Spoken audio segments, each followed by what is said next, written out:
Hello, I'm Scott Bogey here with Ryan, the Apex Predator, Parker, ahead of his fight against Alik Lorenz. How are you doing today? I'm good. Thank you for having me, man. No worries. And how has your training camp been for this fight? Training camp's been awesome. Been putting in a lot of work here. I'm in Virginia Beach, Virginia, here with my two teams, Team X Combat Wrestling Traps and the House of Muay Thai, as well as a couple of other local gyms, my jiu-jitsu gym, Diego Bispo Academy, and then just a few other gyms that have, opened their doors for me to cross train and come through and get different looks throughout camp. So I'm feeling really good, feeling ready, sharp, and excited to put on a show. And do you feel like going to lots of other gyms will be able to help with your development a bit more because it'll each have their own unique view on how to help you?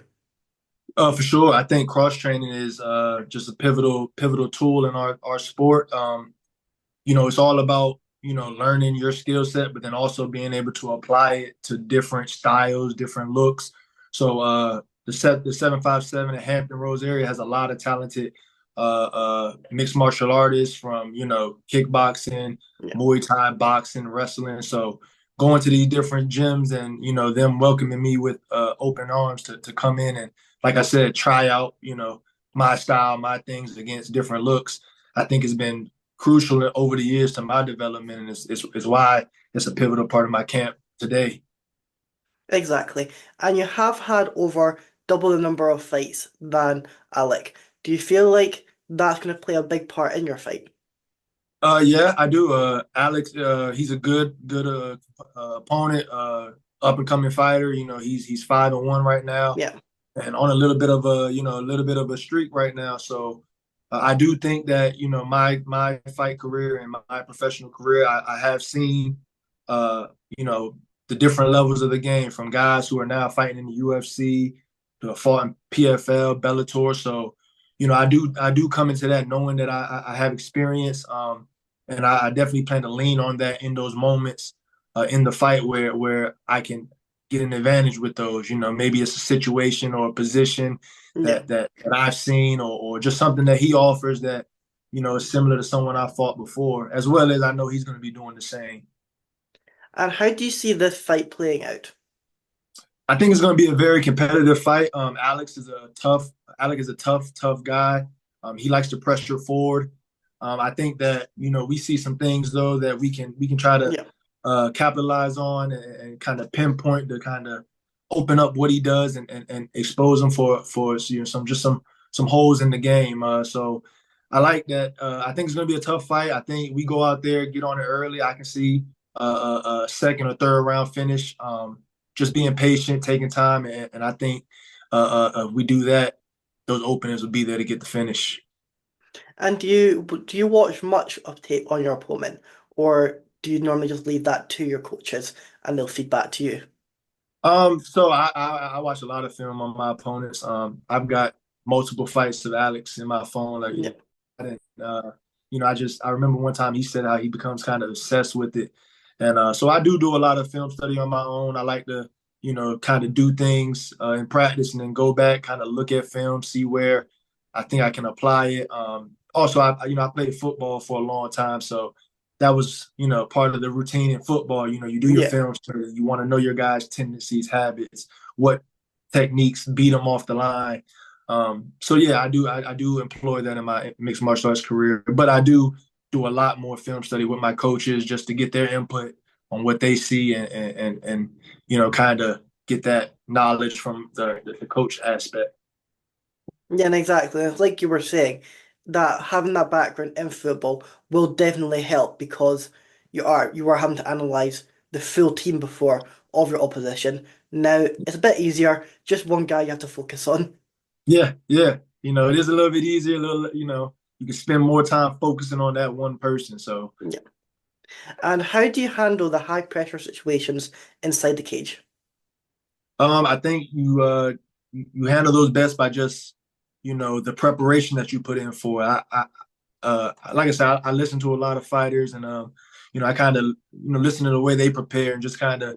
kind of mirror that at time. And I heard Justin Gaethje say that once. He was saying how his confidence comes from the preparation. So that's how I kind of go into those situations and prepare for those high stress situations by, putting myself in them in practice. I try to find the rounds where somebody's gonna make me work in practice and beat me up that day so I can go home and really be like, oh man, what was working for them today? What was I getting caught with?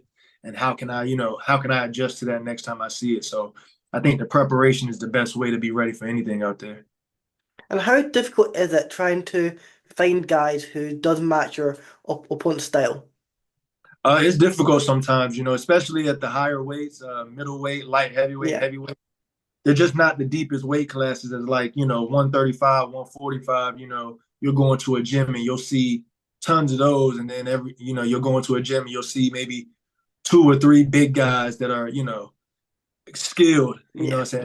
That's the biggest thing for me is, trying to make sure I'm maximizing my time, my reps by training with guys that I know are skilled, that I know that I really respect their level because I know that they can push me, they can give me that good real look in practice and training in the camp so that when I go out there fight night, like I said, I can go out there confident knowing that like, hey, I've faced, skill levels Yeah. like this. Camp has been harder than this fight. There's nothing he's going to throw at me that I can't handle right now. And at the start of your career, you did have your first two fights at middleweight, and since then you moved up to the light heavyweight. Was it just the weight cut? Do you feel like that was just draining you just a bit too much? Yeah, we initially tried the middleweight move. One, I was a little bit younger. I was around like Yeah, 20, 25 at that time. So, your body composition over the years changes. I'm 31 now. So, as you start to get older, get a little heavier. Those pounds don't come off as easy as they used to. And I think it was just like a decision between me and my coach. My coaches, they thought that when I did fight, I would be doing 85 fights, but sometimes in order to get a matchup, maybe you have to do a catch weight just to be available just because of how few middleweights and light heavyweights there were. And they started to notice that when I took those catch weight fights at maybe 200, it was like you look like you just have more energy. You look like you're just, yeah. you didn't spend all camp killing yourself to try to get down to 85. So that coupled with once I got a little older, started putting on a little bit more body weight and just frame and filling out into my full frame. It just was smarter to just stay at 205, be fully energized, fully fueled, and go into fights feeling strong as opposed to trying to get it. Yeah, exactly. And do you have anyone in your camp who is there to like help you with your weight cut? Like any like a nutritionist or that? We have a few from our gym, just women who do like nutritionists, personal trainers. So I get a lot of input from there, and then also just over the years, kind of Feeling understanding your what works body. for my body. Because no weight cut is cookie cutter for everybody. Yeah. You kind of try to match it to what makes you feel best. So I found things that I think work for me, but I'm always taking advice from those people who do have the knowledge and the science behind it to help me out. So and I appreciate them greatly. And do you have people like monitoring you while you are doing that weight cut, just making sure that it is healthy? Yeah, I do. Like I said, I take a lot of input from people, kind of Yeah. let them know what I'm doing, how, like, what my intake is. And they try to tell me, how'd you feel today? Base it off of, because they're in the gym, they get to see me and they can see when like you look like your energy's low. Like, what are you putting into your body? And then they can kind of give me tips and suggestions, advice for ways I can change it to kind of help the performance. And like I said, like it makes a world of difference. And how big are sponsors in the sport?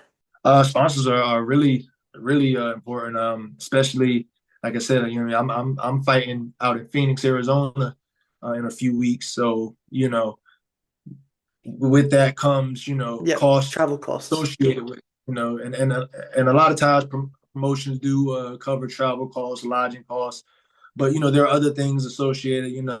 Fighting my last fight was in Texas. The next fight was supposed to be in Louisiana. Now I'm about to fight in Arizona. So these are different licenses and things like that you have to from state to state if you're traveling and fighting uh, in various parts of the country. You have to get multiple licenses. And, sometimes when you get a new license, you can't just use the old physical and eye exam and blood work and the medicals that you use for the other state. You have to get all new blood work and all new medical. So it can get pricey. And I have a manager that helps out with trying to find some sponsors, as well as just trying to find local sponsors who want to support that local MMA scene. And how did you get into MMA? So I initially my head MMA coach ex Xavier Bell for X Combat Wrestling Traps. That was my high school wrestling coach. So I've known him now going on 15, 16 years. And yeah, when I graduated high school, I had some offers to go wrestle in college. Was trying to go to NC State, and it just ended up falling through. So I ended up staying close to home and playing football at a smaller school. And so through that, I wanted to stay near wrestling. I didn't know what I was going to do with it after I finished Yeah, football. I was thinking about maybe trying to pick it up, maybe do Olympics. But it wasn't really any path. So he started training MMA fighters. So I just kind of came in and was like, hey, I'll help him out with wrestling. And from there, there was one guy, my guy Mumia De Ali. He was the first guy that my coach had. He was a middleweight, about the same height as me, same size. So I came in initially as his wrestling partner, and from there it was, hey, can you do jiu-jitsu with him? I was like, I don't know jiu-jitsu, coach, but if you show me it, I'll do it. And then it was, can you be his boxing partner? I was like, coach, I just show me the I just way. got hood hands. I just got hood hands out the way. But if you show me what to do, I'll give him the look. And from there, just continue to progress. And before you know it, I got hit with the bug, and I did my first competition. I lost it, and I think that's really what locked me in, is that the first fight I ever did, I lost. I got TKO'd, and I was just like, oh man, that wasn't how this was supposed to go. So it made me understand, Motivated like, you. all right, yeah, it motivated me, made me understand that, because I was just doing my football training at that time, and just kind of like, okay, I got a fight coming up, cool. And then I went out there and realized, okay, it's a science behind this too. Like, this isn't just fighting. This is strategy. This is tactics. This is understanding your skill set versus their skill set. So once I caught on to that, like, football ended for me. This was just no brainers. Like, let's do it. Let's see what we can do with this. So do you coach as well as train? Yeah, I'm coaching now, slightly to a degree. I don't want to, because I am still such an active competitor, and I Yeah, am still, chasing after, my overall dreams of competing in the largest organizations, and still going for yeah. my own ambitions and goals. I do some coaching. I run some classes at the gyms that I train at, but for the most part, I think the coach's position is such a sacred position where when I get in that position, I want to be fully committed to my students, to where, all of my desires for myself are past and gone, and I can really focus on their progression day to day. So, that's definitely something I'm going to step into, though. I just love the game of MMA so much. And I corner teammates from time to time when they need it, when our coaches have multiple fights going on.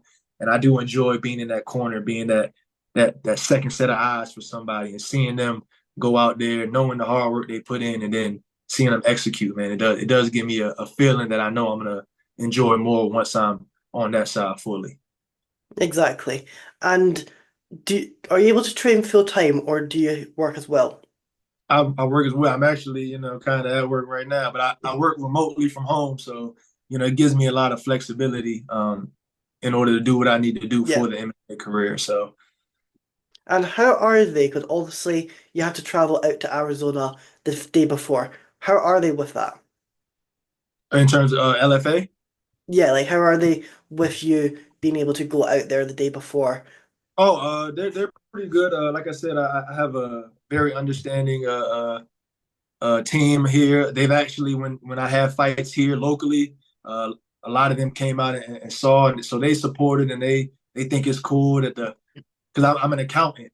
I work for an insurance company as an accountant, so whenever I tell them that, they just go by my demeanor at work, and I'm a Yeah. mild mannered, respectful, kind of quiet guy. And so when they see me fight and they see my fight videos and they see the switch happen, they're just always like, "Oh my God, like you're just a different person." So they think it's pretty cool. So they support it. They support it a lot. I had my boss the other day. She was making our team meeting for next month, and she was like, "What? When do you fly out? Let me know so I can make sure the meeting isn't when you're gone. We want to hear all about it." So it's really cool to have the support from from your occupation while you're trying Yeah. to chase a passion outside of that. Yeah, I was gonna say it must make it a lot easier to be able to have that support from them. Yeah, for sure, for sure. Like, it's like I said, it's just, for them to be so accommodating to, me doing something that Yeah, is just, completely unrelated to it and, you know, could one day, once I get to that point, that's the goal to get to the point where I'm fighting full time, could take me away from it, that's still, a great feeling to know that they still support you chasing that. exactly. And you did make your pro debut against Josh Friend in Bellator. How was that? How was it seeing his progression into the UFC now and being able to fight in Bellator, one of the biggest organizations apart from the UFC? Oh man, it was just fighting in Bellator, making my debut in Bellator was just amazing experience. It really gave me a eye opening experience right off the back that like, hey, I do belong here. Yeah, Um, like I said, I had that fight against Josh Freeman. It didn't go my way, but it was like I said, it was a great eye opening experience for me to go there, face off against another tough guy, another young, hungry guy that I knew was gunning for the top two. And as we see, he's been in the UFC doing his thing up there. So, it motivated me more, you know what I mean, yeah. to go face off against somebody like that, not get the win and then get to see them continue on, and see where the heights they've gone to and knowing that, hey man, I can be there, in the fight, just knowing that I didn't feel like I didn't belong in there with him, it was his night that night. So it's been, I've been following his career. We keep in contact a little bit here and there. Um, and I root for him, man. I root for him because, once you step in that cage with somebody, man, like everybody, I know a lot of It's times a once we get bond. to the top, the entertainment aspect has to be pushed, but it's really a brotherhood when we in Yeah. there. So all the guys that I fought, like even Andre Petrosky, he's another guy I fought that's in the UFC now. We frequently on Instagram, he's liking my photos. He'll comment on a fight post when he sees I got a fight book. So it's a lot of love and respect when you really do it the right way. So And then you've also fought in Fury FC. How was mhm. that experience? Man, Fury was great. Fury was a great promotion. That was my introduction out west. It became a little difficult to find fights on the East Coast, just because all of my amateur work, my early pro work was here on this East Coast. So I feel like I really did have a name that made guys and when you go pro, it's not just about fighting and take on anyone as much as they want to say. It does become a strategy game. It does Yeah. become a weighing the odds, weighing the benefits of a fight. So I feel like just for me on this coast, it really got to the point where not to say anyone ducked me because what I mean. Uh, we're all fighters, but I think sometimes I'm a risky fighter to some guys. So going west and Fury allowed me to come out there. I signed a 3-fight deal when I was with him. Um, that allowed me to go out to a new talent pool where they didn't know me as much. So it was, a little easier to get fights. It was a little easier to get guys to agree to a fight with a guy that they just know he's coming from the East Coast. He's got Yeah. a few fights, but you know, for the most part, it was a great experience. I got to fight some tough guys. Ty Flores, who went out and made it to the semifinals of the PFL $1 million tournament. Myron Dennis was my last Fury fight, and just had a few other chances to get matched up with some people, but they fall through. So I really enjoyed Fury. I would definitely go back and that could be in the future for me, just as I continue to try to progress up the ladder. And do you feel like with UFC and LFA, one of the reasons they have been able to grow in their popularity is due to that UFC Fight Pass? just giving the fighters just a little bit more exposure. Oh yeah, for sure. I mean, UFC Fight Pass is a game changer. Just knowing that you're on that platform so close to the UFC, Yeah. there where so many eyes, from those fight cards are see you, after the Fury fights. I was getting, I got promotions in California hitting me up saying, "Hey man, we love the way you fight. Like, you know what I mean? You come, you bring it every time, so getting on UFC Fight Pass definitely for any fighter, once you're ready, once you've gotten your feet wet with within your pro career, I definitely think it's a benefit to move into those promotions talent pool because though that's where everyone who, especially LFA being probably the biggest feeder for the UFC right now is probably between LFA and CFFC. So of course you want to get on those promotions and start beating guys there and getting your name noticed. So yeah, I definitely look forward to it whenever a fight pass card does come up. That weighs into negotiations of like, hey, Yeah. we are going to be on a main card on a UFC fight pass card. So maybe this is one we definitely need to make sure we lock in and take. And if you do get out of this fight with completely fine with the victory, no damage, when are you looking to get back into the octagon? Are you looking to have a wee bit of a break after this fight, or is it straight back to the gym? Straight back to the gym. My manager actually told me that LFA was saying that if come out of this fight unscathed, have a really December. good performance. They have 3 cards in December, Yeah. so I wouldn't be opposed to turning around, getting one more in before the year. I fought back in March for Peak Fighting Championship. That's another promotion down in the Southwest United States. I fought for their light heavyweight championship. Unfortunately, lost and took some damage, broke my nose in that fight. So that took a couple of months of the year from me where I wanted to get back in, and then it just got back on the path of locking in a fight. So I wanted to be a little more active than 2 fights this year, but God willing, we come out of this fight with no injuries. We're definitely gonna see what makes sense, see if we can't slide something in before the end of the year. If not, we'll definitely be at the top of the year trying to find something early January, early February. Well, that sounds great. I know you'll get that victory and you'll be able to get unscathed, and we can see you in December as well. Yes, sir, man. I appreciate that. Is there anything else you're wanting to add or anyone you're wanting to shout out? Um, so let me go ahead and shout out, like I said, my teams: Team X Combat Wrestling Traps, the House of Muay Thai, Virginia Beach, Norfolk, Williamsburg. We have 3 locations, and also Diego Bispo Academy here. All of them stationed in Virginia Beach for the most part. Um, I want to shout out one sponsor we have locked in, Baked NFK.